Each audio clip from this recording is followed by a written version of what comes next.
Okay, what I'd like to go ahead and show you with the Aikido, before you even get into techniques, is that we already we covered the falling, and we're going to go ahead what we call ukemi. Now I'm going to go ahead and give you the very unique wrist stretching exercises of Aikido. There's 4 basic ones, and I'm going to have my assistant, Mr. Scott Sobel, I guess you must come on out and show you. He's going to sit in one of the sitting positions. I think we definitely want to make sure, even though if I might have said it many times, and I say it many times in my classes, you can't get enough on how to properly sit in Seiza. Seiza is, you definitely have to have the toes together in the back. You like to have the weight of your sit bones on your heels, and keep your back straight, shoulders relaxed, hands on the mat, and the knees no further than 2 of your own personal fist width apart. 2, maybe 2.5. Okay? So with that in mind, we're going to start. Okay, now we're going to take a look at some of the very unique wrist stretching exercises of Aikido and some of the body movement exercises of Aikido. I'm going to have some help with my assistant, Mr. Scott Sobel. Okay, I'm going to have Scott stand on this one. All right, and he's going to go ahead and go through the basic wrist stretches, and I'll go ahead and give you Japanese terminology, and then we're going to go ahead and talk you through what we're trying to look for with these wrist stretches. So it's not just some mindless motion that you're doing and not getting any benefit.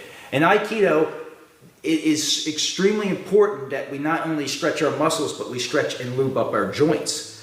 Since there's probably 50% joint manipulation in Aikido, or throws that manipulate the joint and then throw you, you need to stretch out these joints, especially the wrist, because that is the main key on a lot of Aikido techniques. What I like to go ahead and do is first introduce, the first wrist stretch we want to introduce is called the Kotegaishi Undo. Kotegaishi Undo meaning exercise, is the first wrist stretch you're going to go ahead and do. And what you're going to do is start with your left hand and have your palm face you. The other hand will put the thumb between the ring and pinky knuckle. The rest of the hand will be underneath his thumb. He will now turn it outside, and now he'll bend toward his pinky toward here, and he'll feel stretching in this area here. And then what I'll have Scott do is maybe hold that for a second and release that. Do that 5 to 10 times, kind of like that, and then your wrist stretch for the Kotegaishi will be there. Now when you get these things done to you, we start out in Aikido very slow. We want to go ahead and give you a mediocre pressure on your joints to have you understand what power this would do to your joints, but we don't want to tear you up.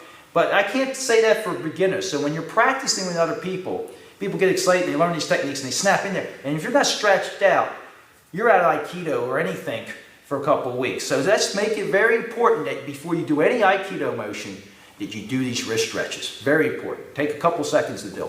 Okay, so again, we'll start with the right hand, same thing, same Kotegaishi Undo, palm facing.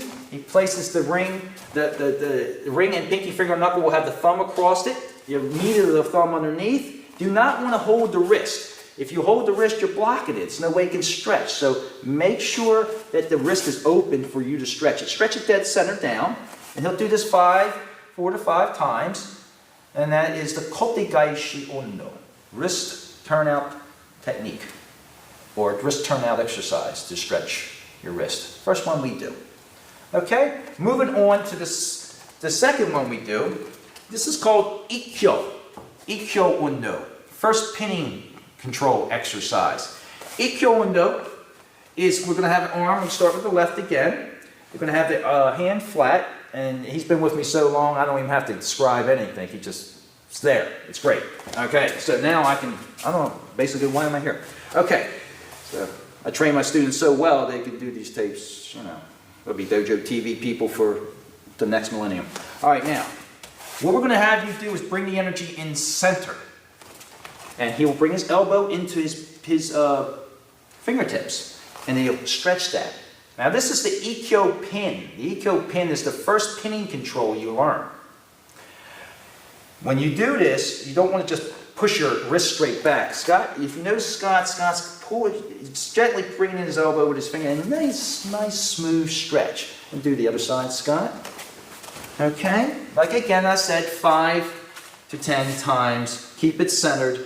And you don't want to do it where you don't feel anything. You want to do it where you feel a lot of tingling, a little discomfort, not damaging, but it's only stretching the tendons and the ligaments and the muscles involved to a point where you can exercise and do Aikido, not to the point where you're going to have my hands doing this. You stretch it too much, it'll be like this. Okay?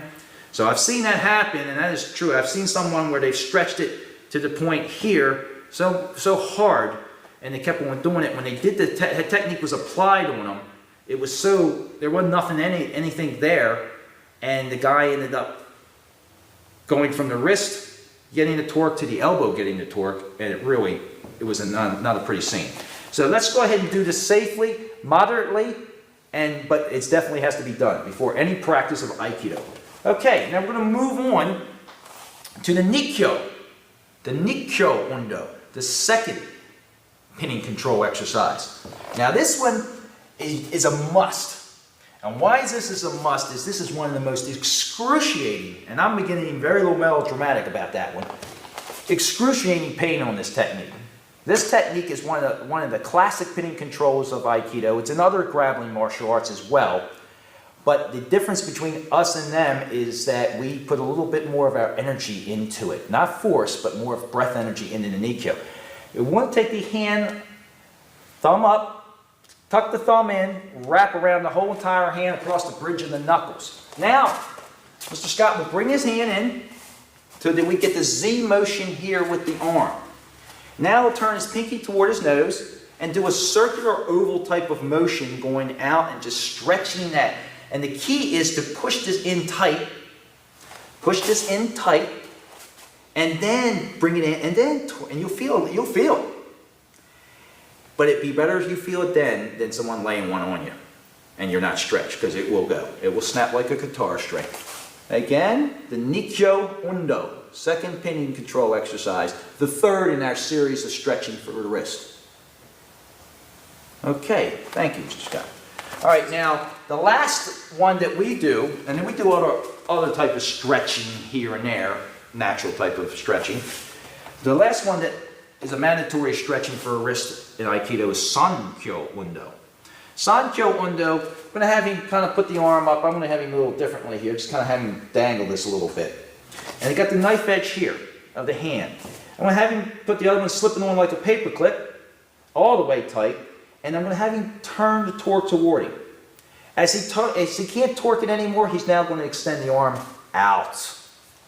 And he'll keep on doing that. Now Sankyo, all right, is one that is used by a lot of law enforcement, a lot of security. It's a great come along. It's a great come along for someone to be a cop that needs to be escorted to a squad car or into a jail cell. So I've taught this technique to law enforcement, police, correctional officers, U.S. Marshals, anyone that needs to do any type of apprehending and escorting prisoners. Beautiful technique. Why is it a beautiful technique? Because it keeps the people on their feet and you can keep them mobile. And when you stretch this out, the technique is not applied properly. You could probably take a little bit.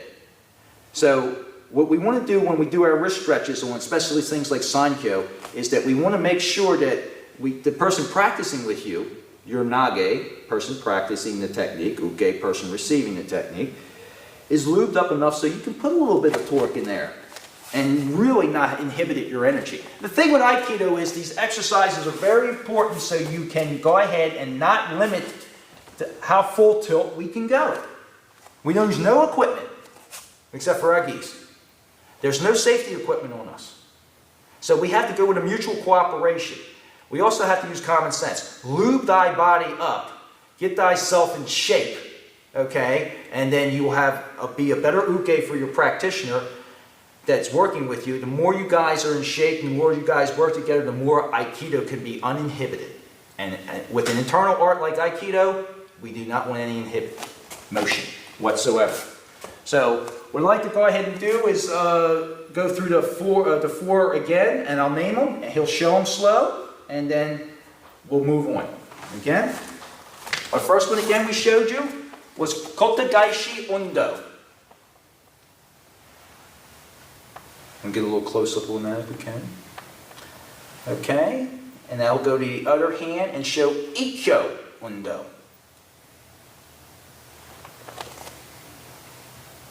And notice the pace that he's doing. He's not jerking into it. He's just doing a nice little stretch. And then we'll switch hands and go with Nikkyo Undo.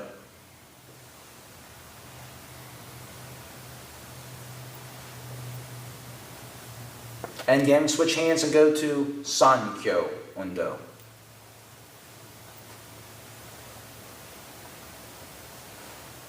Okay, now what I'm going to do is throw you a little rare one that I picked up in northern Tokyo. It's not rare, it's in Aikido, but this is one called Ude Undo. It's an arm stretch, and basically it's just this. It's to stretch the arm, like hold it like a platter, just come here and just press this, stretch this back. It stretches the elbow, stretches everything. And the good thing about this one is that when we work technique like a hiji jime, an arm bar, it's good to get these elbows and these wrist stretches. And we have one in Aikido that we can hang up here in this place. Oh, that hurts. Okay? So with that, the more you stretch these wrists, the more you keep these joints lubed. It's self-explanatory to keep yourself in shape and keep the muscles lubed up. But the older you get, you're working in aerobics, you're working at muscle tone, you're working at strength, the first thing you lose is flexibility. And not muscle flexibility, joint flexibility. So all you have to do is look at the common sense of this. We actually keep it, these exercises actually help against carpal tunnel syndrome, any type of bursitis, arthritis in the wrist and the hands that happen. Do these, do them. Don't skimp on them, do them right, and you'll have a good, strong wrist. Your wrist will be in shape enough to take the Aikido torque that is required to do these techniques. Okay? Thank you. You guys need to come up with the first FX, well, they already. Okay, now we're getting involved into the movement of Aikido. There's certain different Japanese terminologies for footwork and body movement and all this. I basically work with one terminology. Not everybody wants to learn Japanese language completely. They just want to learn Aikido. But there happens to be a lot of Japanese terminology used in traditional Aikido, which is a good thing because it kind of keeps it pure to the original country, Japan, that it came from. But it's good for people all over the world to work out, and it's all in one language. It's Japanese. So what we're going to go ahead and do is get very generic on 5 movements of what we're going to call taisabaki, or body movement. Footwork at it with the body movement. And I want to go ahead, and there's several, a couple dozen different Aiki Taiso exercises, mind-body exercises. But we're not going to go through all of them. We're just going to go through the ones that I feel that were essential to body movement to start the beginner off. So again, my assistant, Mr. Scott Sobel. Okay, he's going to stand up and be looking at you. The first thing we're going to show, and I'm going to interpret things, and I'm going to do and I'm not, hopefully any people with Japanese language or Japanese people at all that hear my Japanese, hopefully forgive me if I do sound a little off. I'm from Baltimore, so that does a lot. Okay, so what we're going to do is try to pronounce it the best way we can, and if some Aikido practitioners see, hey, we don't call that taisabaki, or we call it something else, just look at it as we're getting generic today on body movement, and get you started on movement that can go right into technique. First movement we want to go is learning how to rolling the hips into pinning motions, into getting the extremity of the attackers make a circular motion with his arm. And the way to do that is not just from extremities. The way to do that is to roll with your hips. Learn how to roll with these hips. So the first exercise we're going to show you is something called Funakogi Undo, rowing exercise. He's going to step out, and I'm going to have Scott step out into just a little bit, not so wide, Mr. Scott, just right there, and into like a hanmi, a triangle stance facing this way. And then he's going to have his hands at his hips, and he's going to just let the wrist relax, and he's going to bring them out, and he's going to relax the shoulders, and he's going to exhale, and he's going to bring them back into the hips, and then he's moving his hips. He comes out. Of course, the knee does bend, but the hips do move. And he's going to do this briskly. And he's going to I'm going to give him a tone. Kind of sound like a little bit like a Wizard of Oz, you know. Hee-ho, hee-ho, I'm going to have him say. But it'll make him breathe out deeply and inhale deeply. Hee-ho, you know, hee-ho, you know. And when you inhale like this, with these exercises, I want him to warm up his hips, flexors, and everything here, keep his back straight, and really work on the breathing. Now I'm going to have him do 5 of these rowing exercises, Funakogi Undo, done like we do them in the beginning of class. Ready? And I'll give Mr. Scott a count. And each, hit, knee, hit, song, hit, she, hit, and go. All right, now we'll switch his legs. And I want you to turn the other way, Mr. Scott, so you give me that angle. Okay, very good. And again, each, hit, knee, hit, song, hit, that's it. Very good. So he did it on his own, and he's got that rhythm. What you would do in Japan, the founder of Aikido really got into this exercise. He would really throw himself into it. And what it does is it learns you to get this oval roll with your hips using the knees as like a shock absorber. So when we do things like this with this rowing exercise, you see where it comes from. You know, it's that type of thing where it comes from. Ikkyo technique would be very well done with a good rowing exercise behind it.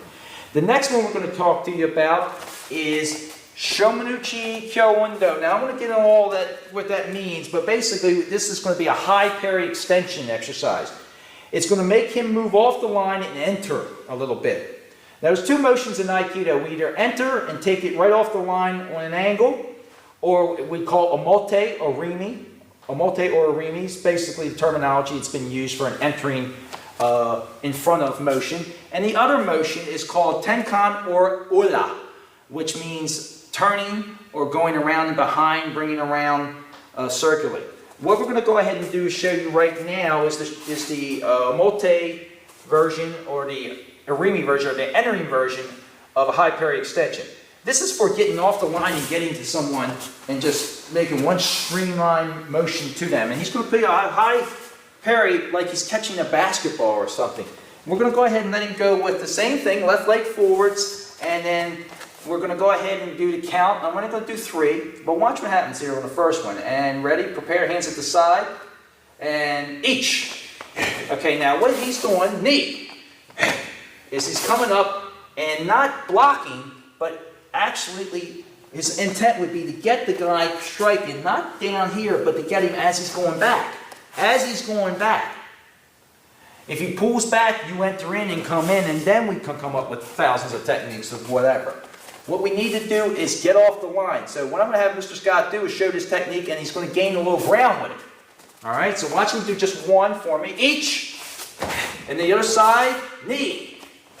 Okay, very good. That is called high parry extension exercise. Japanese is several different names. We call it Shomanuchi Ikkyo Undo because Shomanuchi Ikkyo technique is, this is a Shomanuchi strike. This is Ikkyo technique that we're going to do. And as he comes down, I would do this and then finish the technique into a pin control. So as he comes up, this technique teaches you how to, when you move, make the initiative to complete the move and not stutter step into it. The next one we're going to work with is we're going to work with this same high parry extension exercise, and I'm going to have Mr. Scott stand sideways to you. Now, hopefully we can get him dead center to you guys where you can see. Now what I have Mr. Scott do is do this parry exercise, but this is to teach you how to pivot your feet. It's called Zengo Undo, pivoting exercise. Very important when we throw technique in Aikido, especially throws, especially a lot of throws against multiple attackers. We need to learn how to open our hips to throw the hip behind the power of the throw.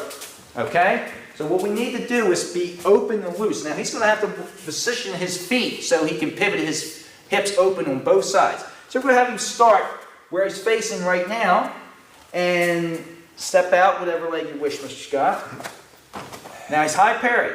Now he brings it back to his side and then pivots completely and brings it up again. And he just slides a little bit to make some ground up there and then as he gets more comfortable with his balance and his posture and his footing, he's going to go a little bit more fluid.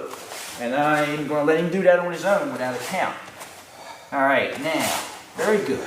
He's very, very structured. He's good, comfortable in the shoulders. And now I'm going to ask Mr. Scott to be static. And when I say each or one, he's going to move both of them on a one move. And he's going to show you how we enhance the pivot that way. Step forward. Each. Knee. So. Okay, and this is to be practiced. The more you practice it, eventually you'll be able to pivot very quickly, and you start here and you bring it down. Okay, and then you can move it together. So eventually, his structure is very correct. Eventually, as you get that down, you understand your body positioning, your balance, and your posture, you'll move quicker. That is called Zengo Undo. It's one of the major pivoting exercises. The next exercise I'd like to work with is, and there's more to that, is an extension to this even further. And that is called Hoppo Undo, a directional exercise. We're covering all points of the compass with this exercise. In Aikido, we have multiple attacks. So we have to, instead of frantically just looking and letting them come to us, we can go to the points of the attacker and take it to them. And make them jump before they needed to jump. And they're still being the attacker. Just because we get off the line doesn't mean that we're aggressive. What I like to do is have Mr. Scott step his right leg forward. And he's going to do this high parry extension. And he's going to do it in 8 different directions. And I'm going to go ahead and count them out. And this front one will be his first direction. So that'll be each. And knee. Then song. Now this is actually, you're making a cross, and then you're going to make an X. So you're covering all points of the compass. You want, sheep. Go. Roku. Siege. And Hutch. Okay, now Mr. Scott has just went all through the points. Now, we have to have anyone needs to continue to practice any type of kata motion or thing. So we want to start off with one motion and end at one motion, one location. But the motion should be the same through the whole form. This is not a form per se, but it is a directional exercise that eventually he'll start taking quicker. And I'm going to go ahead and let him go on his own. I'm not going to count, but I would like him to do it as fluidly as possible and cover all 8 directions for me. And at your time.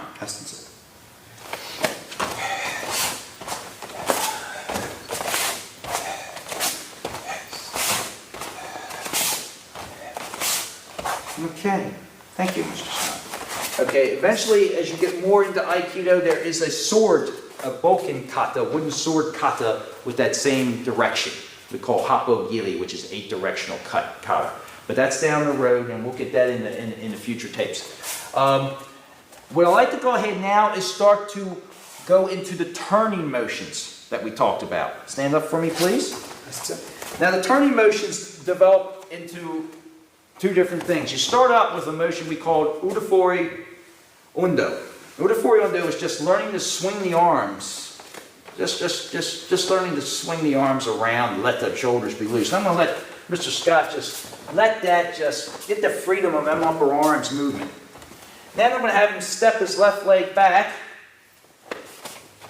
Okay, now what he's going to go ahead and do, turn a little bit more side with the torso, not so much that, just a little side there, thank you. What he's going to go ahead and do is he's going to step up with the back leg, which is his left, and watch what he's going to do here. Wrap the leg, step around, and here. Now I'm going to let him come back and forth across, and I hope the camera angle is good to see everything. See behind where he's putting his hand, you see, right here. All right, now what we're going to do is turn this the Udafori Undo. What this is now turned into is called something called Udafori Chuaku Undo. Udafori Chuaku Undo is lateral sway. Oh, not lateral sway. It's a turn, spinning motion, swinging the arms, all that together at once. So watch what he does, real quickly. There he goes. That's nice. Getting fluid, getting fluid. Okay, see how he's moving? Keeping very open. All right, now, Udafori, the arm swinging. Udafori Choraku window, the arm swinging with the step was what we just did. Pretty good warm-up exercise in Aikido class. Now we're going to change that, keep the step the same, and call this next one Tenkan window, turning exercise. Now watch how he starts off with this one. Starts with the left leg out. He's going to offer his hand out like we would in Aikido to practice grabs and doing our moves. And he's going to step his first move in just a simple around clockwise pivot. And then he starts stepping, replacing the hand every time he steps. Watch him do it a couple of times. There we go. I'm going to let him go. This is called Tenkan Undo. Turning exercise. Okay, very good. Very good. So there's some similarities. The reason we do this one first is because with this is that you might have movements, Yokomen slow. Right? You might have movements where we go like this and move. I'm not going to get into all the throws today. I'm moving into movement. And then we have movement that might be like this. And then we take them from somewhere. So there is some different movement required on turning and different movement required on entering. It all depends whether you're going inside the circle or outside the circle. And inside the circle to me would be inside to here. And the outside would be outside here. So the movement requires whether you're going to go in front of the person and do a technique, come in front of the person and do a technique, you know, that type of thing, or you're going to go around the person and do a turn. You're going to do around the person, okay, you know, and do turning, lots of footwork turning. So with that, Aikido is a very motion-filled style, martial arts style. A lot of footwork in it, a lot of body movement. Reflexiveness is your best bet, okay? There are the main ones I show. There's probably another dozen or two, but these are the ones we kind of do most of the time because with the wrist stretches. And then from there, I like to go ahead and just bring Mr. Scott right back over. Sit back down into Seiza, okay? And then Mr. Scott will show you some. We're going to finish off with some of the body exercises that are not having movement into it, and then go from here and just show the stimulation in the muscles, shoulders and everything, okay? And then go from there, and then what we're going to do is set him into, he's already done some regular body stretches and all this, just kind of keep him, you know, and then he's going to sit still, okay? You could do a little meditation to finish it off everything. Or you could do what we call Fortama, the breathing exercise, coming up here, coming down, breathing, that's it. And shaking. Okay. And this exercise brings you back to the source. It centers you. You notice it centers him. You can do it standing or sitting. Not too much more to offer on tape series that you don't already know with stretching exercises. All of the other stretching exercises are basic to a lot of martial arts. I just wanted to show you the things that were unique. And we will see you next time. Take care.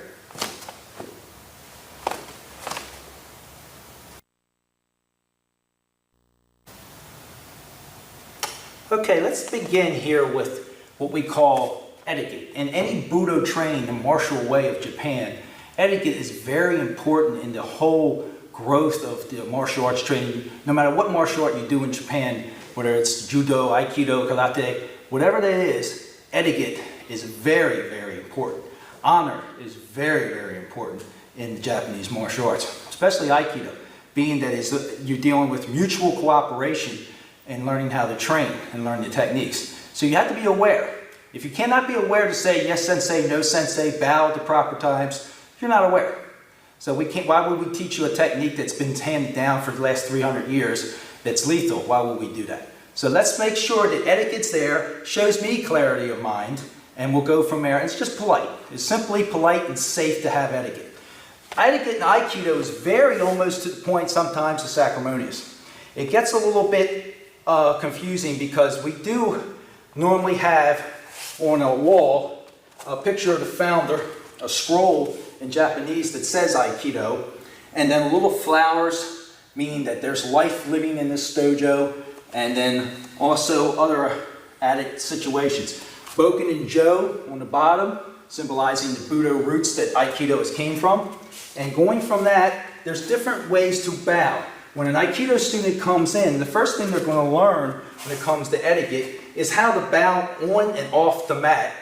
And when any time they get on the mat, they have to face the front, which we call the shomen, which means frontal area, the shomen, and they have to bow before they get on the mat. So hands to the side and bow, like any other martial art. When they get on the mat, they will line up, and I have my assistant, Mr. Scott Sobel, come. I'm going to have you face you, but you being the showman. I'm going to guess you must. You'll be the showman. So he's going to face you like you're the front wall of an Aikido school. So what's happening is he's sitting in Seiza, the typical Japanese sitting position in martial arts.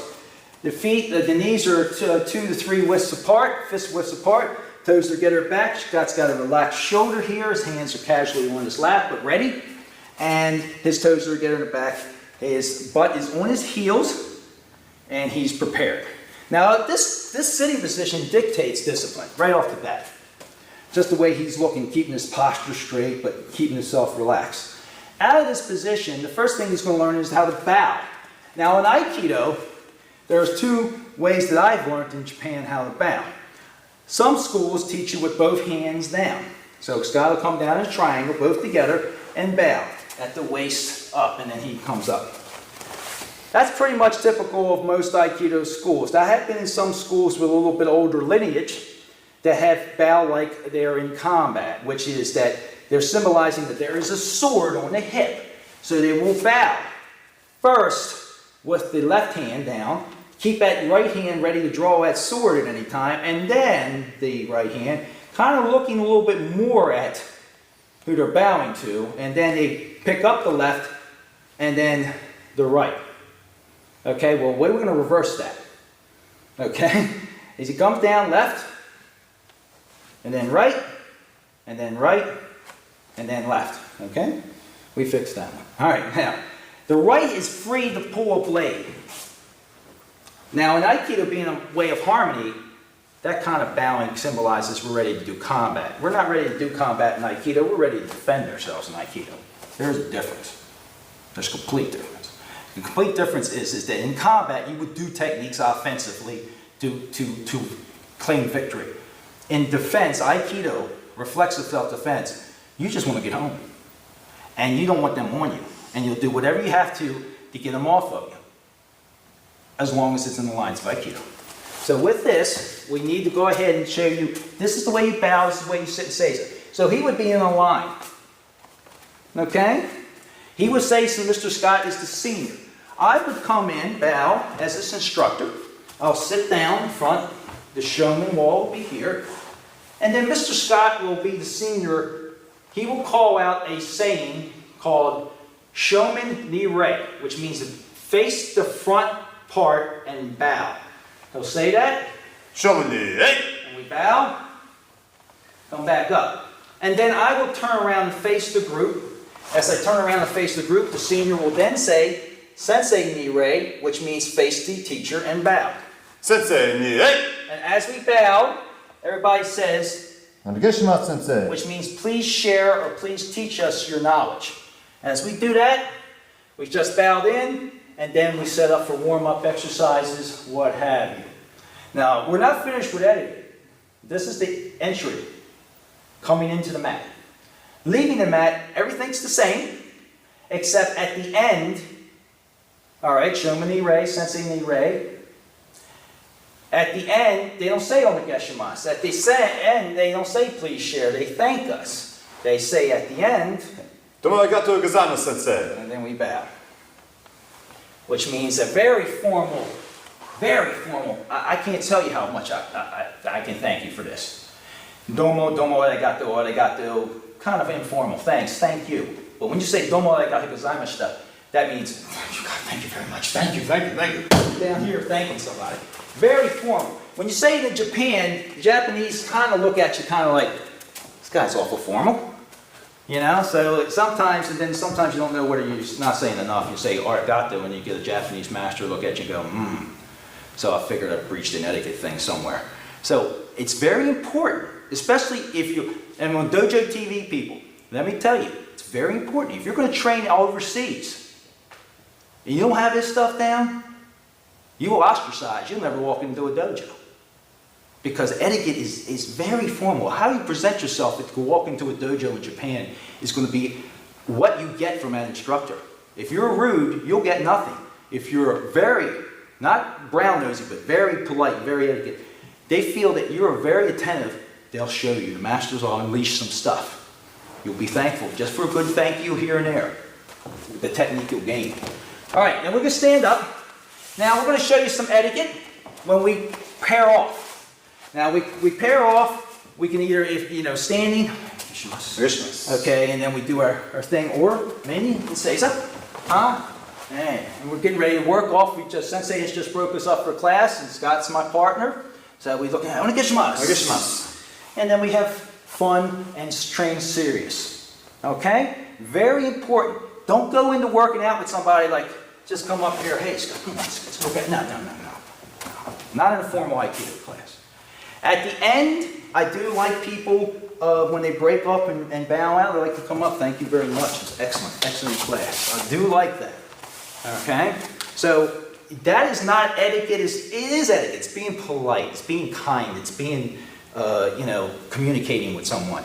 You need to make sure that that is aware of through everyone in that dojo. Or someone that doesn't have it could put a cancer in the dojo big time. You get one rude person in the dojo, you can feel it. You need to see the guy, it's like a dirt on a white wall. You notice it. So you need to make sure that this is very much important. If you guys just want to get into techniques, that's fine. But if you want to get into the formalities of traditional Budo, Aikido per se, then you must have this, what we call Reiki etiquette, down. And never forget it. There's the other thing I want to talk about. What we call Kohai Senpai situation. Now, we don't want to get too crazy with that, because in the West, it's Kohai means junior, Senpai means senior. And in the Asian martial arts, especially the Japanese martial arts, that senior-junior relationship is very important, that you respect your seniors without question. That's very hard for Americans to do. We question everything, which we should. But we talk about democracy compared to autocracy. Japanese is an autocracy situation. That means they follow the leader. And they have no problem doing that. We always have to have a question. So with the etiquette, it gives us a common ground to know, at this point in time, if I have anything to say to this guy, I gotta say it. I've got a bad shoulder, don't throw me so hard. Whatever. This is the time to communicate. Once you've done this, and then you've said nothing, you better be ready to train Budo. Or get off the mat. Don't come in hurt. Don't complain about pain here and here. That's bad etiquette. Come in and complain about pain, not tell somebody about it, and then complain that they hurt you, or come in with pain, not tell somebody about it, or say, I'm okay, let me go ahead. Because this person can't train full tilt now. That's a part of etiquette. It ain't about you. It's not about what you're doing with it. It's about learning the art. And Aikido, it's a mutual cooperation art. You need to have your partner with you on this, or you're not going to be able to pick up the techniques. So with the etiquette, make sure you're clear-headed. Everything knows, we know everything. All right? And then policy and dojos dictate different things. You could have a different way to deal with this sensei at another dojo, and another different way at another dojo.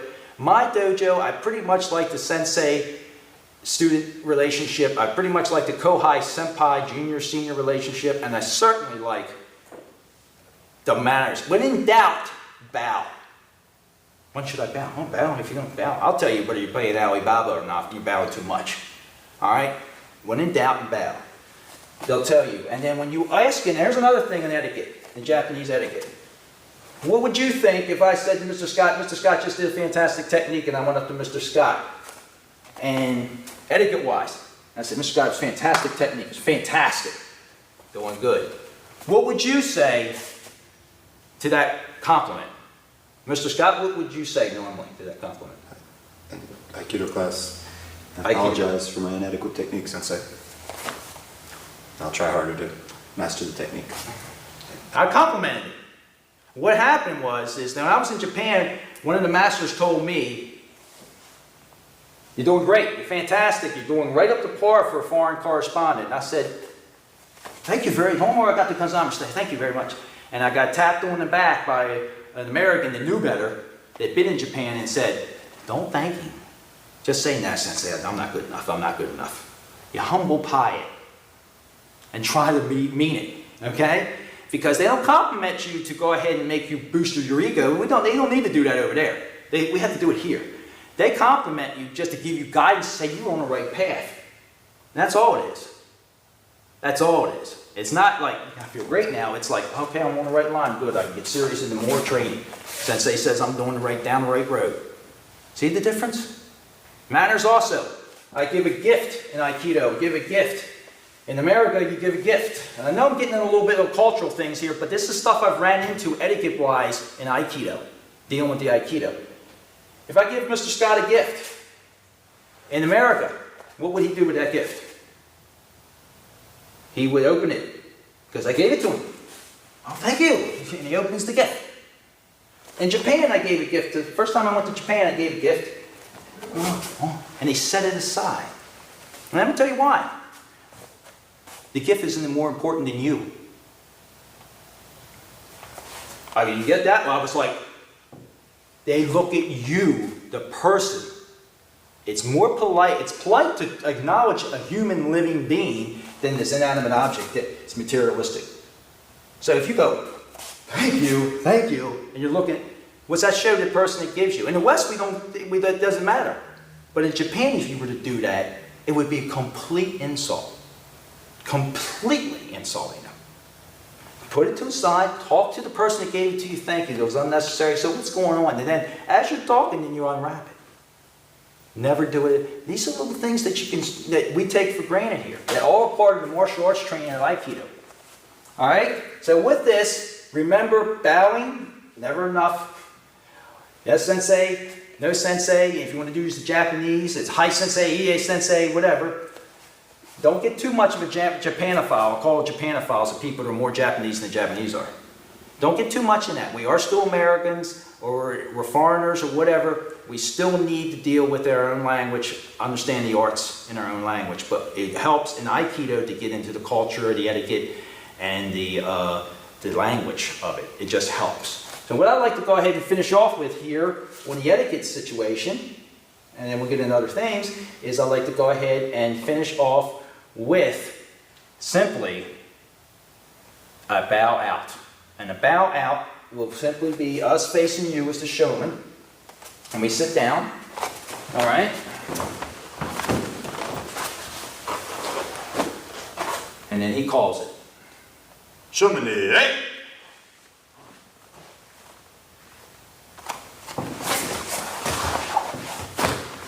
Sensei, ni, hey! Domo arigato gozaimasu, sensei. Okay, now, he'll stay down low until I get off the mat.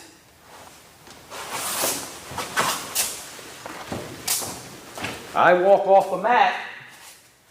I don't know if you can see me, but say this is off the mat. If I walk off the mat, I turn around, face the showman, and bow, and walk off the mat. He doesn't get up until I leave.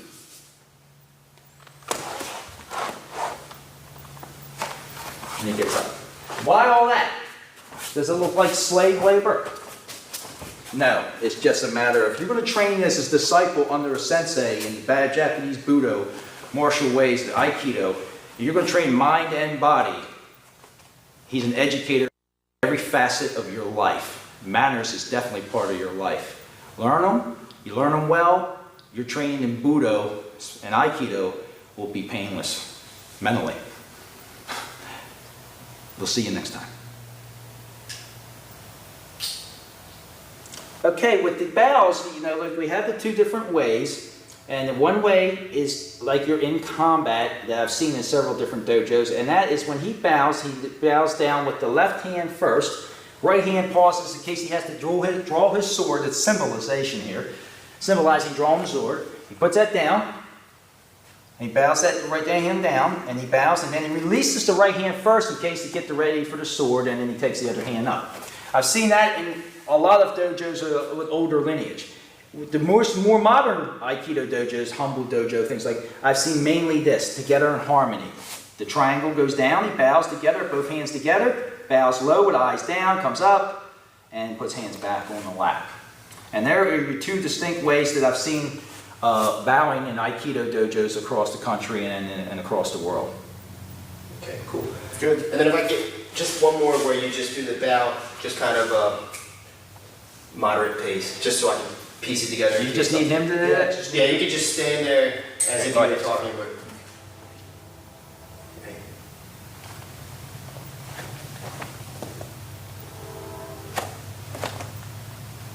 And the traditional, or the old one, the old style.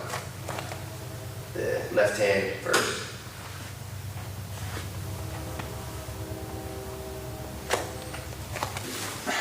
Remember, I'm usually 60 an hour for this, so. Right. Here's the deal. Aikido works with guys different than the karate. Okay, guys, Mr. Scott and me are both ready for practice, so we know I got right right there. It's not that. So it's a different thing. So let's give you an example so you guys will understand. If a guy throws a punch at you, I'm just about to go you. If I throw a punch at you, stand up on your foot. So you understand where we're coming from here. If I throw it just, I'm not going to throw it fast, but just say, what were you taught to do? If I throw a jab punch at you, do a gojo just slow, but what you would do against this punch to your face. Alright? Okay, we'll do it. Go ahead. We'll do whatever you wish. Boom, and then what else? Okay, now see how this conflict here? That's conflict. Now, unless you are conditioned, that would eventually hurt after a while. That big of a man, right? So if you block this here, and I'm coming, how much you left? 220, how much you need? 97. Can you stop that? Right. Why? That's what we say. Watch my show you. Instead of this. All this conflict punch. That's conflict, isn't it? My head might be harder than your knuckles. Might break your hand. Mike Tyson broke his. Not in a street fight. The most powerful puncher in boxing breaks his hand because he's not trained. His bones are not trained to fight in the street. There's sport and there's martial arts. There's a different story. So instead of you doing this, what you would do is you would step in and this. I'm going to tell you, just keep your hands to your side, bake your head, step as close to my chest when I throw this punch, and just step and just stay in as fast as you can. Now step this side and turn this way, inside punch. And you'll go jumping. Pop you there. Now you just stay there. I want you to step. Come to him, touch him. Okay. Touch him with your body. Look at it, now I can't do anything. I hit you here, but if you control that arm now, it's all locked out with all this energy. Now put your hand on the wrist. Put your hand on the elbow. And if I was throwing this punch and you went that way, you kept me going, where would it go? So you didn't do it, I did it. So his energy, we used it against him. You want to know an Aikido guy? Best Aikido guy in the world? Watch a bullfighter. A bullfighter. Guys that fight the bulls. Oh, okay. Watch the bullfighter, you see Aikido move. Right. You think a bullfighter was a bullfighter stopping 2,000 pound animals taking the horns? No. Punching in the chest. So Masoyama did, but he's dead gone now. But has anybody happen to do that? No. There's only one person I ever did it. It was Masoyama. Punched a bull in the head, knocked it right out. But he's dead gone now. He was 275 pound big man. Wow. And then they went in the hardest styles of karate, Kyoshinkan. Brutal animals. So what we do is circles, huh? I try to avoid things. I don't try to block things. So even with a punch, I don't do this. I slip it.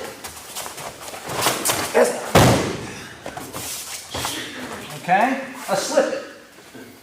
And he did that to himself. So instead of this happening, I arced it. So it kind of like he's walking up a wall.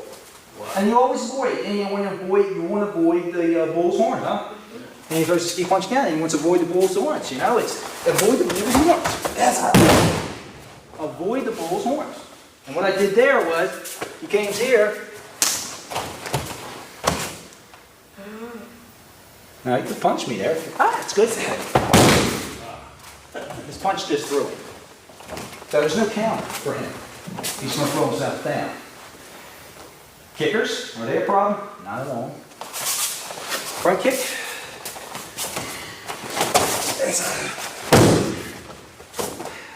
Now I'm stepping on the femur.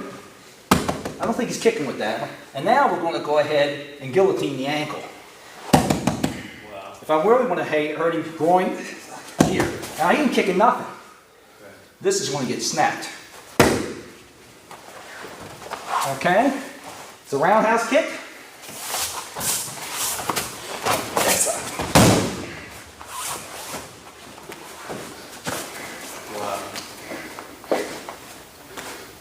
Can you pull out that, Scott?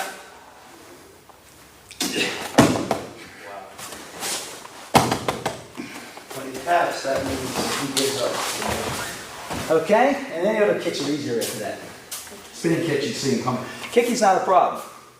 Kick of the punch.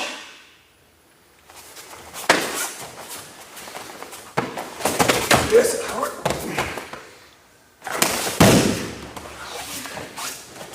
Okay? It's a matter of getting control. I got him. Where to have you? Juggler. You can fight me out of it. I'll just rip it out. And then let him go. You notice I'm not killing you down there?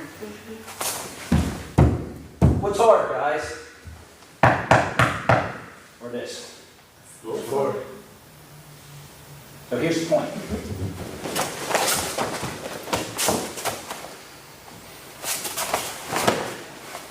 Does damage. Or face here. Gravity. What's going to do more? Floor. And I don't feel guilty about it. That did. See enough? No. No? Well, let me take you something. Come on in. Mr. Scott is going to help you. See? Down. Onegaishimasu. Nice. All right, stand up. This is what I want you to do. I want you to do, he's going to punch at you. Huh?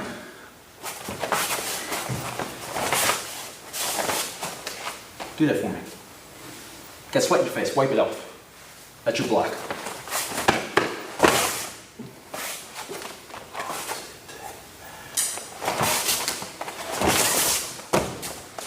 Give me that. Just give me that part. Wrong way. Outside the arm. Yep. Now you got to turn around. Your left hand's got to turn around and grab his hand. That's it. I want you to turn all the way around and face the same way he's facing. Yes, that's it. Now give me that point. Just give me that point right there. Don't do anything else. Just give me that point. Not two hands, just the one hand. Give me that point. That's it. Now, you got it. Lift this hand up. Your thumb has to be there. Lift this hand up. You're going to move his leg out of the way backwards. At the same time you do that, don't do it yet. At the same time you do that, you're going to and throw him that way. Okay? You can't throw him into the wall. All right? Now try the whole move. Oh yeah. Try the whole move. Oh, Because we're only going to give you this lesson for so long. You're using two hands. I told you not to use two hands.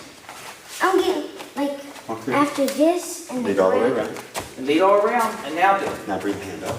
But the other hand, way by. Way by. Way by. You're just going to fold in and step that leg out of the way. Now do it fast. Nope, keep on going. See, that's not easy. The hands are not easy. Yep. Now throw.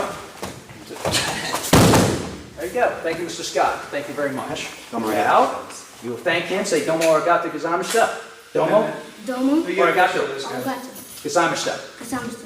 And then shake hands and that's it. Okay? Thank you. Mr. Scott, would you bow with me one more time? You guys can back down. Good.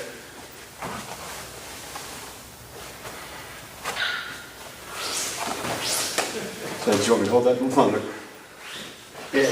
No, it's actually good. It's done. Looks like you were on the, like you were getting ready to draw your sword.